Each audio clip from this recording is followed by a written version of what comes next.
Hello മക്കളെ, എങ്ങനെയുണ്ടായിരുന്നു ഇന്നത്തെ നമ്മുടെ മലയാളം ഫസ്റ്റിന്റെ എക്സാം? എല്ലാവർക്കും ഭയങ്കര അടിപൊളിയായിരുന്നു എന്ന് പറഞ്ഞ് ഒരുപാട് പേര് നമ്മുടെ ഇൻസ്റ്റാഗ്രാമിലും അതേപോലെ തന്നെ നമ്മുടെ കമന്റ് ബോക്സിലൊക്കെ കാണുകയുണ്ടായി. അപ്പം നമ്മുടെ മലയാളം ആദ്യത്തെ എക്സാം നമ്മൾ തകർത്ത് വാരിയിട്ടുണ്ട്. അപ്പൊ എല്ലാം നമ്മൾ ഏകദേശം പറഞ്ഞു തന്നിട്ടുള്ള ക്വസ്റ്റ്യൻസ് തന്നെയാണ് വന്നിട്ടുണ്ടായിരുന്നത്. അതായത് കഥാപാത്ര നിരൂപണം എങ്ങനെ എഴുതാം, ആസ്വാദനക്കുറിപ്പ് എങ്ങനെയാണ് എഴുതേണ്ടത്, അതേപോലെ താരതമ്യക്കുറിപ്പ് എങ്ങനെയാണ് എഴുതേണ്ടത്, ഇങ്ങനെയുള്ള കംപ്ലീറ്റ് കാര്യങ്ങൾ. പിന്നെ ഫസ്റ്റത്തെ ക്വസ്റ്റ്യൻ എങ്ങനെയാണ്, ഏത് തരത്തിലായിരിക്കും വരിക, അതെങ്ങനെ ആൻസർ ചെയ്യണം. നമുക്കൊന്നും പറയാൻ പറ്റില്ല അല്ലെ.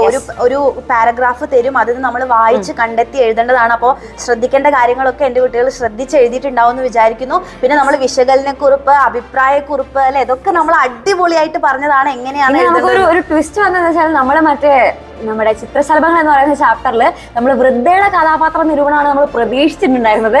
പക്ഷെ അതിന് ചെറിയൊരു ട്വിസ്റ്റ് അവിടെ ഉണ്ടായിരുന്നു. മാലാഖമാരെ കുറിച്ചിട്ടാണ് അവിടെ ചോദിച്ചിട്ടുണ്ടായിരുന്നത്. പക്ഷെ എന്നാലും അതെങ്ങനെയാണ് എഴുതേണ്ടത് എന്നുള്ളത് എൻ്റെ കുട്ടികൾക്ക് എല്ലാവർക്കും സെറ്റായിട്ട് നമ്മൾ പറഞ്ഞു തന്നിട്ടുണ്ടായിരുന്നു അല്ലേ. അപ്പൊ അതെല്ലാവർക്കും അടിപൊളിയായിട്ടുണ്ടായിരുന്നു എന്നാണ് വിചാരിക്കുന്നത്. അപ്പൊ മൊത്തത്തില് ക്വസ്റ്റ്യൻ പേപ്പർ നോക്കുകയാണെന്നുണ്ടെങ്കിൽ വളരെ ഈസി ആയിട്ടുള്ള ഒരു ക്വസ്റ്റ്യൻ പേപ്പർ ആയിട്ടാണ് നമുക്ക് തോന്നിയത്.